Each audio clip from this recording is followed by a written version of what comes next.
കഴിഞ്ഞ ക്ലാസ്സുകളിലായി നമ്മൾ പഠിച്ച കാര്യങ്ങളാണ് എന്താണ് ഇലക്ട്രിക് ഫീൽഡ്, എന്താണ് ഇലക്ട്രിക് ഫീൽഡ് ഇൻറ്റൻസിറ്റി, അതേപോലെ ഒരു ചാർജ് കാരണം ഉള്ള ഇലക്ട്രിക് ഫീൽഡ് ഇൻറ്റൻസിറ്റി എത്രയാണ്. നമുക്ക് ആ കാര്യങ്ങളൊക്കെ ഓർത്തെടുക്കാം. നമ്മളൊരു ചാർജ് ഇവിടെ വെച്ചിട്ടുണ്ടെങ്കിൽ, Q എന്ന് പറയുന്ന ഒരു ചാർജ് നമ്മളിവിടെ വെച്ചിട്ടുണ്ടെങ്കിൽ അതിൽ നിന്ന് R ഡിസ്റ്റൻസ് അകലെ നമ്മളൊരു പോയിന്റ് എടുക്കുന്നു.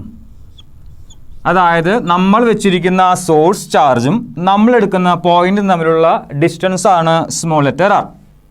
ഈ ചാർജിന് ചുറ്റും ഒരു ഇലക്ട്രിക് ഫീൽഡ് ഉണ്ടായിരിക്കും. ആ ഇലക്ട്രിക് ഫീൽഡിലെ ഒരു പോയിന്റ് ആണ് P. ആ P എന്ന് പറയുന്ന പോയിന്റിൽ ഈ ചാർജ് കാരണം എത്രത്തോളം ഇലക്ട്രിക് ഫീൽഡ് ഉണ്ട്, അല്ലെങ്കിൽ ആ പോയിന്റിലെ ഇലക്ട്രിക് ഫീൽഡിൻ്റെ സ്ട്രെങ്ത് എത്രയാണ് എന്ന് പറഞ്ഞു തരുന്ന ഒരു ക്വാണ്ടിറ്റിയാണ് ഇലക്ട്രിക് ഫീൽഡ് ഇൻറ്റൻസിറ്റി. ഇനി ആ പോയിന്റിലെ ഇലക്ട്രിക് ഫീൽഡ് ഇൻറ്റൻസിറ്റി എത്രയാണ്, അതിനുള്ള ഇക്വേഷൻ നമ്മൾ ഡിറൈവ് ചെയ്തു. ഇക്വേഷൻ അവിടെ വലതുഭാഗത്ത് കൊടുത്തിട്ടുണ്ട്. E is equal to vector ആണ്, ഇലക്ട്രിക് ഫീൽഡ് ഇൻറ്റൻസിറ്റി ആണ് E, അതൊരു വെക്റ്റർ ആണ്, equal to 1/4πε0 Q divided by R square into R cap. R cap എന്ന് പറയുന്നത് ഒരു യൂണിറ്റ് വെക്റ്റർ ആണ്, പോകുന്നത് Qവിൽ നിന്ന് വലതുഭാഗത്തേക്കാണ്. ഇതാണ് R വെക്റ്റർ അല്ലെങ്കിൽ R ക്യാപ് എന്ന് പറയുന്ന യൂണിറ്റ് വെക്റ്ററിൻ്റെ direction. Electric field intensity is equal to 1/4πε0, ഒരു കോൺസ്റ്റൻ്റ് ആണ്, Q divide by R square. Q എന്ന് പറയുന്നത് സോഴ്സ് ചാർജ് ആണ്. R എന്ന് പറഞ്ഞു കഴിഞ്ഞാൽ നമ്മൾ എടുക്കുന്ന പോയിന്റും സോഴ്സ് ചാർജ് വെച്ചിരിക്കുന്ന സ്ഥലവും തമ്മിലുള്ള ഡിസ്റ്റൻസ് ആണ് small letter r. R cap എന്ന് പറയുന്നത് ഈ സോഴ്സ് ചാർജിൽ നിന്ന് പുറത്തേക്ക് പോകുന്ന ഒരു യൂണിറ്റ് വെക്റ്റർ ആണ്. ഇത്രയും കാര്യങ്ങൾ നമ്മൾ പറഞ്ഞ് അവസാനിപ്പിച്ചു. ഇനി ഇവിടെ നമ്മൾ ഡിസ്കസ് ചെയ്യാനായി പോകുന്നത് ഒരു ചാർജല്ല, നമ്മുടെ കയ്യിൽ ഒരുപാട് ചാർജുകളുണ്ട്. ആ ഒരുപാട് ചാർജുകൾ കാരണം ഏതെങ്കിലും ഒരു പോയിന്റിൽ അനുഭവപ്പെടുന്ന ടോട്ടൽ ഇലക്ട്രിക് ഫീൽഡ് ഇൻറ്റൻസിറ്റി എത്രയാണ്, അതാണ് നമ്മുടെ topic. Electric field due to or electric field intensity due to system of charges. അതിനുവേണ്ടി നമ്മൾ ഒരു പോയിന്റ് എടുക്കുന്നു. P ആണ് നമ്മുടെ കയ്യിലുള്ള പോയിന്റ്. ആ പോയിന്റ് ഇരിക്കുന്നത് ഒരുപാട് ചാർജുകളുടെ അടുത്താണ്. നമ്മളിവിടെ 3 ചാർജുകളാണ് എഴുതിയിട്ടുള്ളൂ. ഒന്നാമത്തെ ചാർജ് Q1, രണ്ടാമത്തെ ചാർജ് Q2, അങ്ങനെ മൂന്നാമത്തെ ചാർജ് ഉണ്ടായിരിക്കും, നാലാമത്തെ ചാർജ് ഉണ്ടായിരിക്കും, അങ്ങനെ n ചാർജുകൾ ഈ സിസ്റ്റത്തിൻ്റെ ഉള്ളിൽ ഉണ്ട്. ഇങ്ങനെയുള്ള n ചാർജുകൾ കാരണം P എന്ന് പറയുന്ന പോയിന്റിൽ എക്സ്പീരിയൻസ് ചെയ്യുന്ന അല്ലെങ്കിൽ അനുഭവപ്പെടുന്ന ടോട്ടൽ ഇലക്ട്രിക് ഫീൽഡ് ഇൻറ്റൻസിറ്റി എത്രയാണ്, അതാണ് നമ്മൾ കണ്ടുപിടിക്കാനായി പോകുന്നത്. അതിനുവേണ്ടി നമ്മൾ മുമ്പ് പഠിച്ച ആ ഇക്വേഷൻ ആവശ്യമാണ്.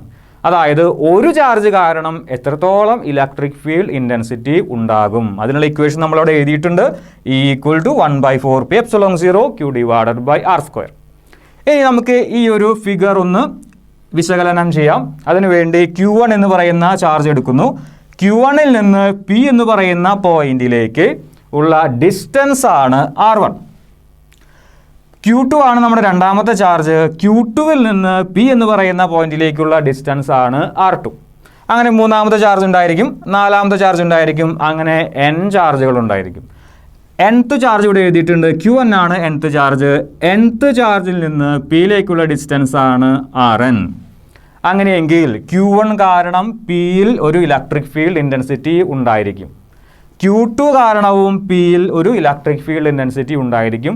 Q3 കാരണവും ഉണ്ടായിരിക്കും, Q4 കാരണവും ഉണ്ടായിരിക്കും. അങ്ങനെ nth ചാർജ് കാരണവും P എന്ന് പറയുന്ന പോയിന്റിൽ ഒരു ഇലക്ട്രിക് ഫീൽഡ് ഇൻറ്റൻസിറ്റി ഉണ്ടായിരിക്കും.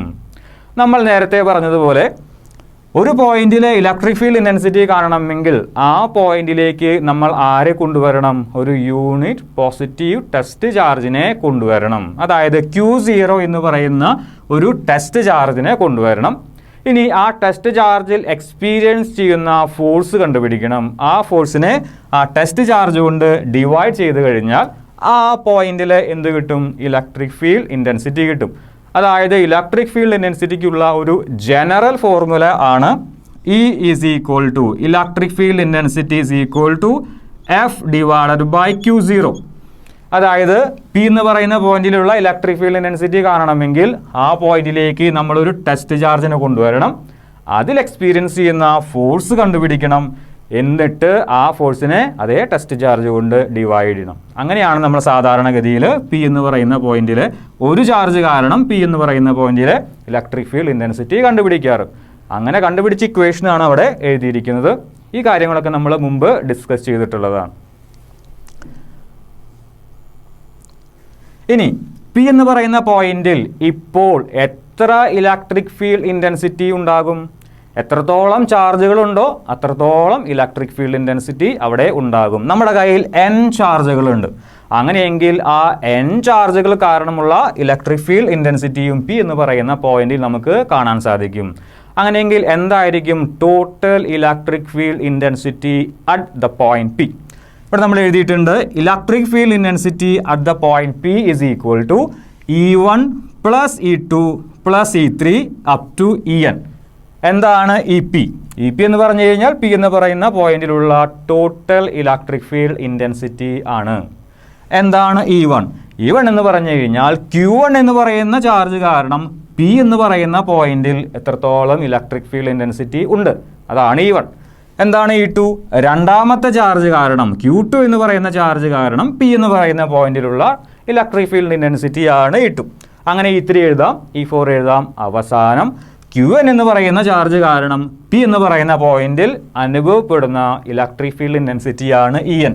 അങ്ങനെയെങ്കിൽ എല്ലാ ഇലക്ട്രിക് ഫീൽഡ് ഇൻറ്റൻസിറ്റി നമ്മൾ ആഡ് ചെയ്യുന്നു. എന്നിട്ട് നമ്മൾ എന്ത് കണ്ടുപിടിക്കുന്നു? പി എന്ന് പറയുന്ന പോയിന്റിലുള്ള ടോട്ടൽ ഇലക്ട്രിക് ഫീൽഡ് ഇൻറ്റൻസിറ്റി കണ്ടുപിടിക്കുന്നു. ഇനി Q0 എന്ന് പറയുന്നത് ഒരു യൂണിറ്റ് പോസിറ്റീവ് ടെസ്റ്റ് ചാർജ് ആണ്. Q1, Q2, Q3, Q4 up to Qn എന്ന് പറയുന്നതും പോസിറ്റീവ് ചാർജുകളാണ്. അങ്ങനെയെങ്കിൽ Q1ഉം Q0യും തമ്മിലുള്ള ഫോഴ്സ് പോവുക ഈ ഡയറക്ഷനിൽ ആണ്. അതായത് Q0യും Q1ഉം പോസിറ്റീവ് ചാർജുകളായതുകൊണ്ട് അവ തമ്മിൽ റിപ്പൽ ചെയ്യും. അങ്ങനെയെങ്കിൽ Q0യിൽ എക്സ്പീരിയൻസ് ചെയ്യുന്ന ഫോഴ്സ് പോവുക ഈ ഡയറക്ഷനിൽ കൂടിയാണ്. അതേ ഡയറക്ഷൻ തന്നെയായിരിക്കും ഇലക്ട്രിക് ഫീൽഡ് ഇൻറ്റൻസിറ്റിയുടെയും. അതായത് Q0 എന്ന് പറയുന്ന ചാർജിൽ Q1 എക്സ്പീരിയൻസ് ചെയ്യുന്ന ഫോഴ്സിൻ്റെ അതേ ഡയറക്ഷൻ തന്നെയായിരിക്കും ആ പോയിന്റിലെ ഇലക്ട്രിക് ഫീൽഡ് ഇൻറ്റൻസിറ്റിയുടെ ഡയറക്ഷൻ. അങ്ങനെയെങ്കിൽ E1 പോവുക ഈ ഡയറക്ഷനിലാണ്. അതേപോലെ തന്നെ E2 പോവുക ഈ ഡയറക്ഷനിലാണ്. അവസാനം En പോവുക ഈ ഡയറക്ഷനിലാണ്. ആ ഡയറക്ഷൻ നമുക്ക് ഒന്നും കൂടി പരിചയപ്പെടാനായി, ഒന്നും കൂടി ക്ലിയർ ആയിട്ട് പറയാനായി നമ്മൾ കുറച്ച് യൂണിറ്റ് വെക്ടറുകളെ കൂടി അവിടെ എഴുതിയിട്ടുണ്ട്. നോക്കാം. ഒന്ന് R1p ക്യാപ്, അതായത് 1ൽ നിന്ന് പിയിൽ കൂടി പോകുന്ന യൂണിറ്റ് വെക്ടർ. അതായത് E1 എന്ന് പറയുന്ന ഇലക്ട്രിക് ഫീൽഡ് ഇൻറ്റൻസിറ്റിയുടെ അതേ ഡയറക്ഷനിൽ കൂടി പോകുന്ന യൂണിറ്റ് വെക്ടറാണ് R1p, 1ൽ നിന്ന് പിയിൽ കൂടി പോകുന്ന യൂണിറ്റ് വെക്ടർ. രണ്ടാമത്തെ യൂണിറ്റ് വെക്ടറാണ് R2p, അതായത് 2ൽ നിന്ന് പിയിൽ കൂടി പോകുന്ന യൂണിറ്റ് വെക്ടർ. അതായത് E2 എന്ന് പറയുന്ന ഇലക്ട്രിക് ഫീൽഡ് ഇൻറ്റൻസിറ്റിയുടെ അതേ ഡയറക്ഷനിൽ കൂടി പോകുന്ന യൂണിറ്റ് വെക്ടർ. അങ്ങനെ അവസാനം RNP വരെ എഴുതിയിട്ടുണ്ട്. അതായത് nth ചാർജിൽ നിന്ന് പിയിൽ കൂടി പോകുന്ന യൂണിറ്റ് വെക്ടറാണ് RNP. അതായത് En എന്ന് പറയുന്ന ഇലക്ട്രിക് ഫീൽഡ് ഇൻറ്റൻസിറ്റിയുടെ അതേ ഡയറക്ഷനിൽ പോകുന്ന ഒരു യൂണിറ്റ് വെക്ടറാണ് RNP ക്യാപ്. ഇനി നമുക്ക് ഓരോന്നിൻ്റെയും, അതായത് E1ൻ്റെയും E2ൻ്റെയും En-ൻ്റെയും ഒക്കെ ഇക്വേഷനുകൾ എഴുതി നോക്കാം. അതിനുവേണ്ടി ആ ഒരു സ്റ്റാൻഡേർഡ് ഇക്വേഷൻ നമ്മൾ ഓർക്കേണ്ടതുണ്ട്. E is equal to 1/4πε0 Q/r² into R cap. R എന്ന് പറഞ്ഞു കഴിഞ്ഞാൽ ഡിസ്റ്റൻസ് ആണ്. ആർ ക്യാപ് എന്ന് പറഞ്ഞു കഴിഞ്ഞാൽ യൂണിറ്റ് വെക്ടർ ആണ്. Q എന്ന് പറഞ്ഞു കഴിഞ്ഞാൽ ഏത് ചാർജിനാണ് എടുക്കുന്നത് ആ ചാർജാണ്. ആദ്യം E1 എടുക്കാം. E1 ഈസ് ഈക്വൽ ടു 1/4πε0ക്ക് പകരം ഞാനിവിടെ K ആണ് എടുത്തിരിക്കുന്നത്. E1 equal to K into Q1/r1² R1p cap. അതായത് ചാർജിന് പകരം ഞാൻ Q1 എടുത്തു. ഡിസ്റ്റൻസ് നമ്മൾ പറഞ്ഞതുപോലെ Q1ഉം Pയും തമ്മിലുള്ള, അല്ലെങ്കിൽ Q1ഉം Q0യും തമ്മിലുള്ള ഡിസ്റ്റൻസ് ആണ് R1. അപ്പോൾ Q/r² പകരം Q1/r1² എന്ന് എഴുതി. ഇനി അവിടെ ഒരു യൂണിറ്റ് വെക്ടർ ഉണ്ട് ആർ ക്യാപ്. അത് ആരുടെ അതേ ഡയറക്ഷനിൽ തന്നെ പോകണം? ഇവിടെ അതേ ഡയറക്ഷനിൽ തന്നെ പോകണം. ഇവിടെ E1ൻ്റെ ഡയറക്ഷനിൽ പോകുന്ന യൂണിറ്റ് വെക്ടർ ആണ് R1p ക്യാപ്. അതായത് E1 equal to K into Q1/r1² into R1p cap. അതേ രീതിയിൽ നമുക്ക് E2 എഴുതാം. E2 ഈസ് ഈക്വൽ ടു വെക്ടറാണ്. E2 is equal to K into Q2/R2² into R2p cap. Q2 എന്ന് പറയുന്നത് എന്താണ്? രണ്ടാമത്തെ ചാർജ്. R2 എന്ന് പറയുന്നത് എന്താണ്? രണ്ടാമത്തെ ചാർജും നമ്മൾ എടുത്തിരിക്കുന്ന പോയിന്റ് തമ്മിലുള്ള ഡിസ്റ്റൻസ് ആണ്. R2p എന്താണ്? E2വിൻ്റെ അതേ ഡയറക്ഷനിൽ കൂടി പോകുന്ന ഒരു യൂണിറ്റ് വെക്ടറാണ്. അങ്ങനെയെങ്കിൽ എന്താണ് En? K into Qn/Rn² into Rnp cap. അതിൽ Qn എന്ന് പറയുന്നത് എന്താണ്? nth ചാർജാണ്. Rn എന്ന് പറയുന്നത് എന്താണ്? nth ചാർജും p എന്ന് പറയുന്ന പോയിന്റും തമ്മിലുള്ള ഡിസ്റ്റൻസ് ആണ്. ഇനി Rnpയോ? En എന്ന് പറയുന്ന ഇലക്ട്രിക് ഫീൽഡ് ഇൻറ്റൻസിറ്റിയുടെ അതേ ഡയറക്ഷനിൽ പോകുന്ന ഒരു യൂണിറ്റ് വെക്ടറാണ്. ഇതാണ് E1ൻ്റെയും E2ൻ്റെയും Enൻ്റെയും ഇക്വേഷൻസ്. നിങ്ങൾക്ക് വേണമെങ്കിൽ E3യുടെയും E4ൻ്റെയും E5ൻ്റെയും ഒക്കെ ഇക്വേഷൻ ഇതേ രീതിയിൽ എഴുതാനായി സാധിക്കും. ഇനി നമുക്ക് എല്ലാതും കൂടി ആഡ് ചെയ്യണം. കാരണം EP കണ്ടുപിടിക്കണമെങ്കിൽ E1നെയും E2നെയും E3നെയും അങ്ങനെ En എന്ന് പറയുന്ന ഇലക്ട്രിക് ഫീൽഡ് ഇൻറ്റൻസിറ്റികളെയും എല്ലാം ചേർത്ത് നമ്മൾ ആഡ് ചെയ്യണം. ആഡ് ചെയ്യുന്നു. നോക്കാം. എല്ലാ ഇക്വേഷൻസിലും കോമൺ ആയിട്ട് വരുന്ന ഒരാളാണ് K. അപ്പോൾ Kനെ ഞാൻ പുറത്തേക്ക് എടുത്തു. K ഇൻറ്റു ആദ്യത്തെ ടേമിലുള്ള ആളാരാണ്? Q1/R1² into R1p cap. രണ്ടാമത്തെ K പുറത്തെടുത്തു കഴിഞ്ഞാൽ രണ്ടാമത്തെ E2ലുള്ള ആളാരൊക്കെയാണ്? Q2/R2² into R2p cap. അങ്ങനെ നമ്മൾ nth ചാർജിൻ്റെ വരെ കൺസിഡർ ചെയ്ത് കഴിഞ്ഞാൽ Kയെ പുറത്തെടുത്തു കഴിഞ്ഞാൽ ബാക്കി വരിക Q1/Rn² ഇൻറ്റു Rnp ക്യാപ് എന്നാണ്. ഇത് വളരെ നീളം കൂടിയ ഒരു ഇക്വേഷൻ ആയതുകൊണ്ട് വേണമെങ്കിൽ നമുക്ക് ഇതിനെ സമ്മേഷൻ്റെ രൂപത്തിൽ എഴുതാം. K പുറത്ത് കിടക്കുന്നുണ്ട്. Kക്ക് ഞാനിവിടെ 1/4πε0 എന്ന് പറഞ്ഞിട്ടുള്ള ആ വാല്യൂ എഴുതി. ഇൻറ്റു നോക്കാം. Q1 ഉണ്ട്, Q2 ഉണ്ട്, അപ്പുറത്ത് Q3 ഉണ്ടായിരിക്കും, Q4 ഉണ്ടായിരിക്കും, അങ്ങനെ Qn വരെയുണ്ട്. അതായത് sigma I equal to 1 to n. ഐക്ക് നമുക്ക് 1 മുതൽ n വരെ വാല്യൂസ് കൊടുക്കാം. അതിനുശേഷം Q1, Q2, Q3 up to Qnനെ നമ്മൾ ജനറലൈസ് ചെയ്ത് എഴുതുന്നു. Qi ഡിവൈഡഡ് ബൈ താഴെ R1², R2², R3² അങ്ങനെ Rn². അതായത് Ri² into R1p cap, R2p cap, R3p cap അങ്ങനെ Rnp ക്യാപ്. അതിൽ നോക്കാം. P എന്ന് പറയുന്നത് എന്താണ്? അവിടെ കോമൺ ആണ്. അതായത് ഒരു കോൺസ്റ്റൻ്റാണ്. അതിന് I എന്ന് പറയുന്ന വാരിയബിൾ കൊടുക്കേണ്ട ആവശ്യം ഇല്ല. പക്ഷേ Pക്ക് മുമ്പ് വരുന്ന 1, 2, 3 അങ്ങനെ n വരെ വാരിയബിളാണ്. അതുകൊണ്ട് ആ യൂണിറ്റ് വെക്ടറിനെ ഞാൻ ഇങ്ങനെ എഴുതി Rip ക്യാപ്. ഇനി നമുക്ക് ഈ I എന്ന് പറയുന്ന വാരിയബിളിന് ആദ്യം എത്ര കൊടുക്കണം?